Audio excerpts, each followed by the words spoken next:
She was 61 years old when she counted out the last of her money on a kitchen table that was no longer hers and found that it came to $11.40.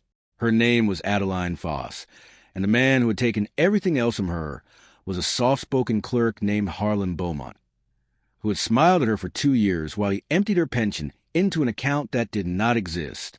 She had nothing left but a satchel, a coat too thin for the coming winter, and those $11.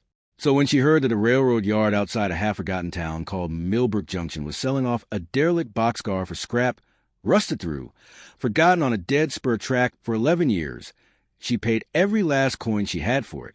The yard foreman called her a fool. Her own sister called it madness. But sealed inside that rusted car, behind a wall that should not have existed, was something that would not only give Adeline back everything she had lost, but return to an entire forgotten town a piece of its history it did not know was missing. Settle in, and let us tell you the story of Adeline Foss. If you have ever felt discarded by the very people who were supposed to look after you, tell us where you're watching from in the comments. We'd love to know we're not alone in feeling forgotten sometimes. Adeline Foss had been born in 1841 in a river town in Ohio, the daughter of a wheelwright named Samuel Foss, a man whose hands were always stained black with axle grease, and whose voice, when he spoke his work, took on the reverence other men reserved for Scripture. Adeline was the second of 4 children, but the only one who ever lingered in her father's workshop past the point where curiosity became apprenticeship. While her brothers ran wild along the riverbank and her sister Constance learned needlework from their mother, Adeline learned the weight of iron, the smell of hot pitch, the particular silence that fell over a workshop when a joint was cut true and fit without complaint. Samuel Foss used to say that most people looked at a broken wheel and saw trash, but a wheelwright looked at the same wheel and saw which 3 pieces of it were still good, and built the rest around them. It was, he told her, the only kind of wisdom worth having. The ability to see what remained valuable in a thing everyone else had given up on. That lesson planted itself in Adeline in a way she would not fully understand until she was an old woman standing before a rusted train car with her whole fortune spent. But even as a girl, she carried it with her like a second name. When the other children discarded broken toys, Adeline collected them and mended what she could. When a neighbor's barn cat had kittens no one wanted, she found homes for every one of them by insisting, quietly and stubbornly, that each animal had worth simply by existing. Her mother despaired that she would never make a proper wife, too plain-spoken, too fond of tools and ledgers and other people's cast-offs. But her father only laughed and said the world did not have enough people willing to look twice at what it threw away.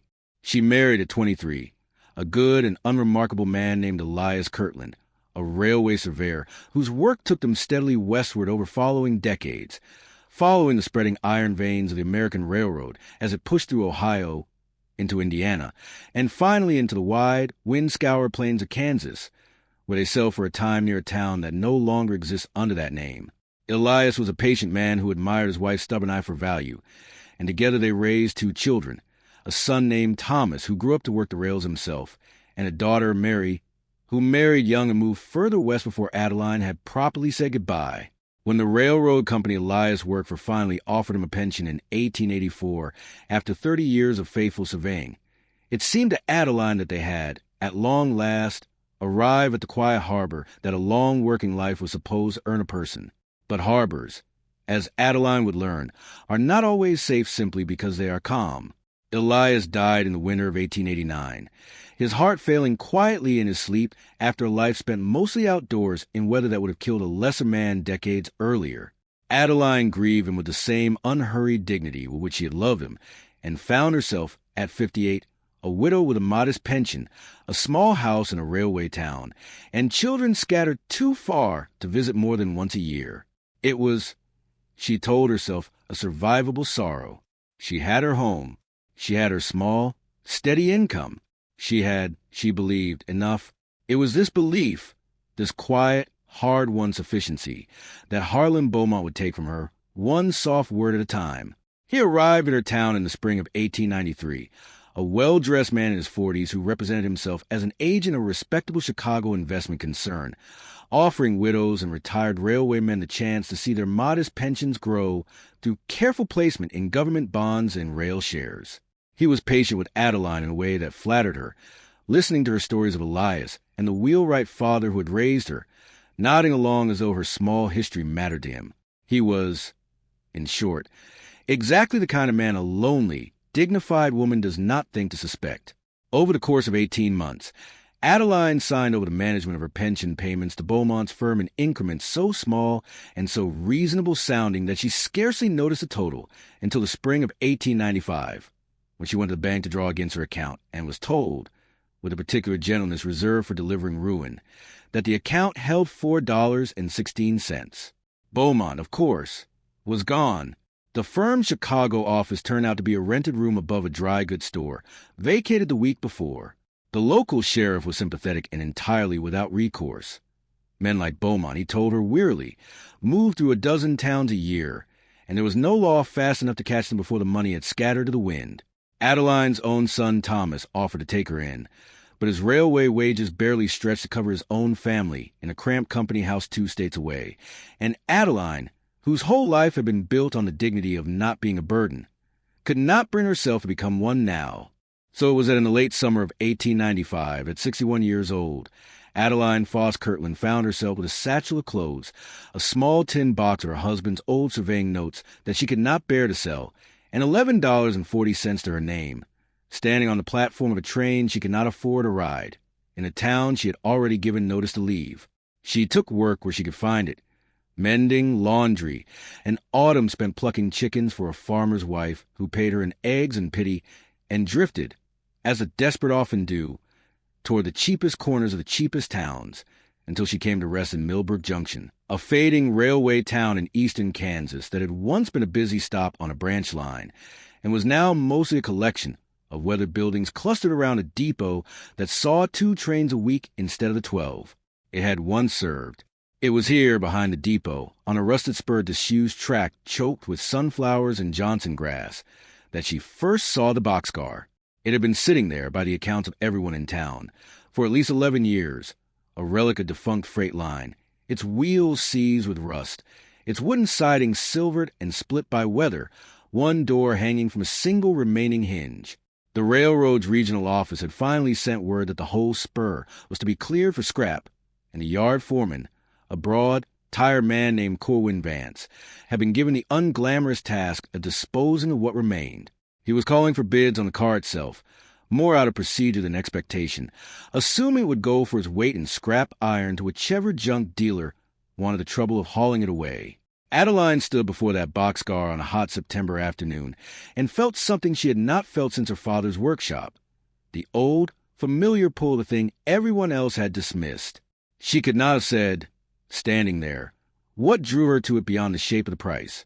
Vance, half joking, told her she could have it for whatever was in her pocket, since no one else had bothered to bid, and the company mostly wanted it gone before the rains came. She emptied her satchel of $11.40 onto the tailgate of his wagon, and Corwin Vance, more amused than anything, wrote her out a bill of sale for one derelict boxcar, as is on a hillside spur behind the Millbrook Junction depot. The whole yard laughed, not unkindly, but with a particular pity reserved for people whom life has clearly beaten. An old woman with nothing left of her name had spent her very last cent on a rotting hulk of iron, and would that could not so much as keep out the rain. Even Vance, walking away, muttered that she'd have been smarter to spend it on a room for the winter. But Adeline did not hear foolishness in her own decision.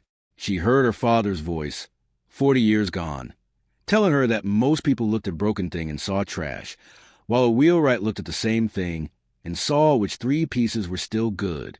She spent that first night inside the boxcar with a borrowed lantern and a horse blanket a farmer's wife had taken pity enough to lend her, and it was in the flickering light of that lantern, running her hands along the car's interior walls out of habit more than purpose, that she noticed the boards on the northern end did not sit quite flush with the rest. There was a seam where no seam belonged, a section of wall, perhaps 4 feet wide, that had been built out from the original siding by no more than 3 inches, framed and finished so carefully that in daylight it would have passed for nothing more than a repair. But Adeline Foss had spent her childhood learning to read the language of built things, and she knew, with a certainty that raised the hair on her arms, that someone had constructed a false wall inside that boxcar, and had done it with care, and had done it on purpose. It took her the better part of 2 days. Working with a bent pry bar, she found rusting in the weeds and the patience her father had bred into her before she could properly speak. To work the boards free without splintering them entirely. What she found behind them was not treasure in the way the word is usually meant. There was no chest of gold, no sack of coin. What she found was a shallow compartment lined with oiled canvas gone brittle with age, and inside it, wrapped with the same careful, deliberate hand that had built the wall, a leather satchel much like her own, containing a bundle of yellow papers, a small wooden case, and a woman's cameo brooch pinned through a folded letter. The letter was dated the 14th of March, 1884, and it was addressed with aching simplicity, "To whoever finds this, if I do not return." It had been written by a woman named Rosalind Atwater, and as Adeline read deeper into the papers at night by lantern light, the story that unfolded before her was one that Millbrook Junction itself had half forgotten, though it had once nearly torn the town apart. Rosalind Atwater had been the daughter of the very railroad official who oversaw this branch line's construction in the early 1880s, a man named Julius Atwater who had, according to the documents in that satchel, quietly diverted company funds meant for a promised spur line that would have connected Millbrook Junction to a second rail line 11 miles east, a connection the town had been promised, had built its expansion and its hopes around, and which had never come, dooming Millbrook to the slow decline it had suffered ever since. Rosalind, it seemed, had discovered her father's fraud, along with the original surveys, the falsified expense ledgers, and a signed letter from Julius Atwater's own hand admitting the diversion of nearly $6,000 in construction funds meant for the town, rather than destroy the evidence to protect her father, or hand it to a company she no longer trusted to do right by it. Rosalind had hidden it, sealing it into the wall of this very boxcar, a car her father used for his private inspections of the line, intending, her letter said, to bring before the town council once she had gathered the courage to face what exposing her own father would mean for her family. She had never gotten a chance. A note appended to the bundle in a different, later hand.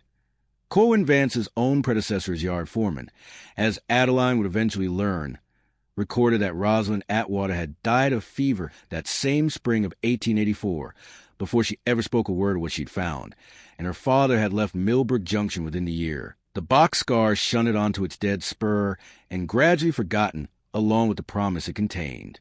Adeline sat with that letter for a long while in the lantern light, feeling the peculiar vertigo of holding, in her two hands, both a decade-old tragedy and the means, perhaps, to set something right that had been wrong for 11 years. She thought of her father's workshop, of wheels that looked ruined until you found the 3 good spokes still hiding among the wreckage. She thought that Rosalind Atwater, whoever she had been, had wanted this evidence found by someone willing to finish what she could not, and Adeline decided, with the same quiet stubbornness that had once found homes for unwanted kittens, that she would be that someone. The following weeks were not easy ones. Millbrook Junction, it turned out, was not a town eager to be told that its long decline traced back to a fraud committed by a man most residents barely remembered.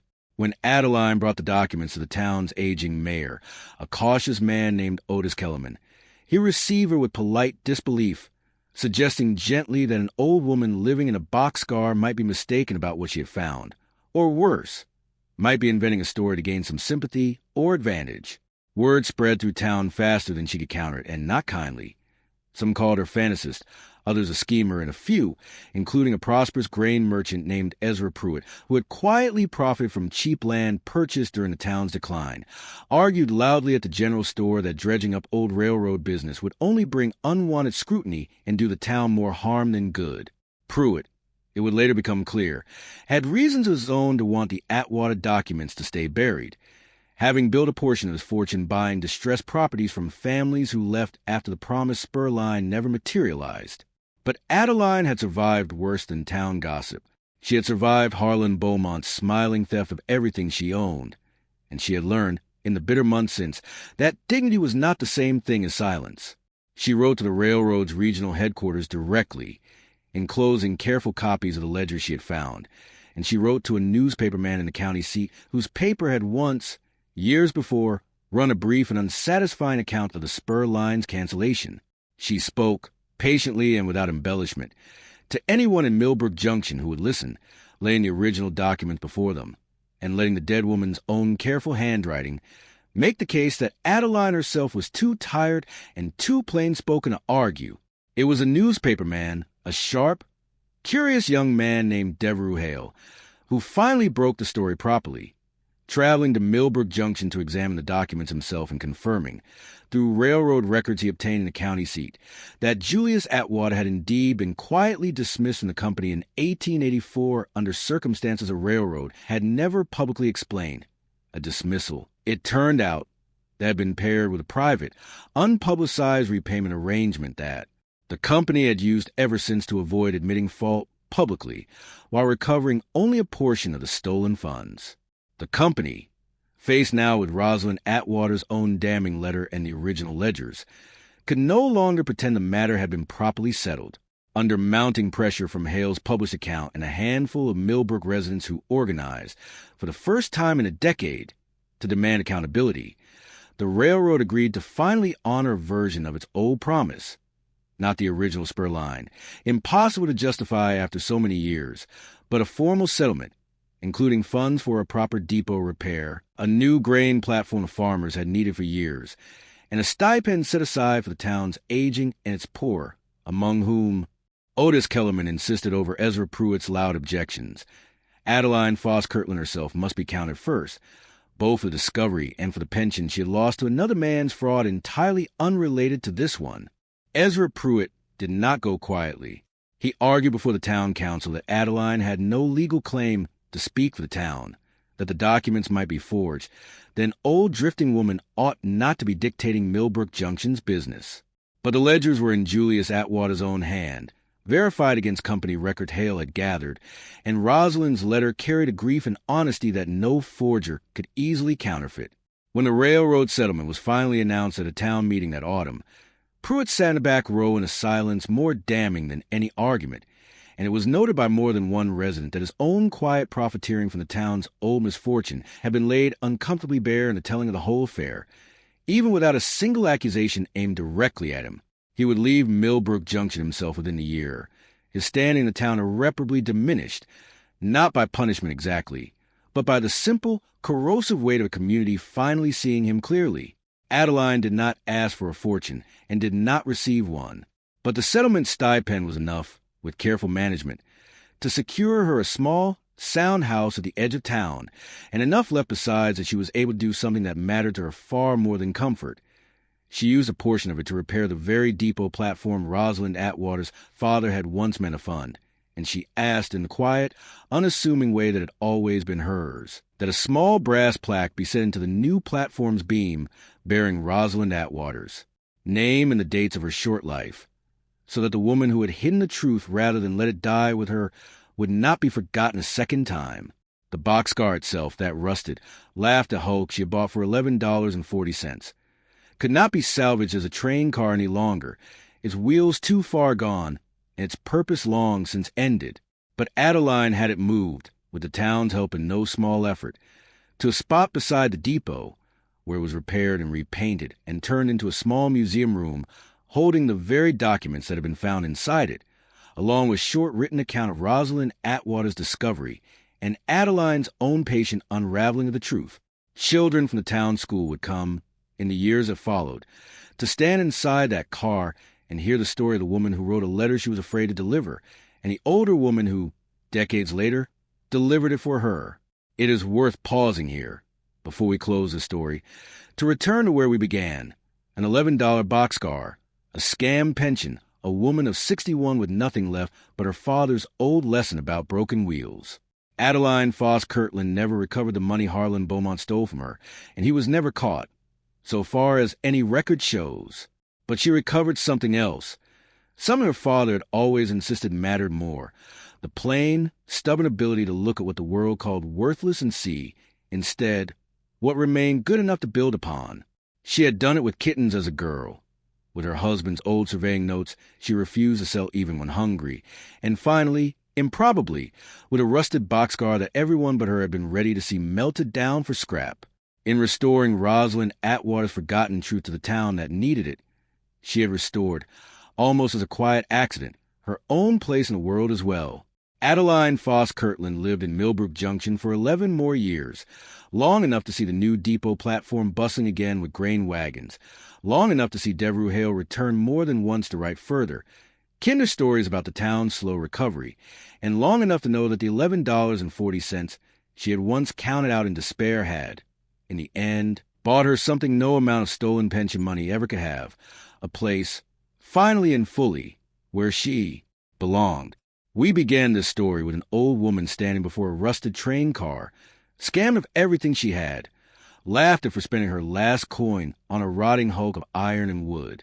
We ended with a plaque bearing a dead woman's name set into a rebuilt platform, a town restored to something like its promise, and a woman who taught herself, and then quietly taught an entire community. That value is so often hidden exactly where the rest of us have already stopped looking. Thank you for spending this time with Adeline's story. If it moved you, we'd be grateful if you shared it with someone who might need reminding that they are not as forgotten as they feel. We'd love to know, what is a time you found real value in something everyone else had written off? Tell us in the comments below. Until next time, stay close.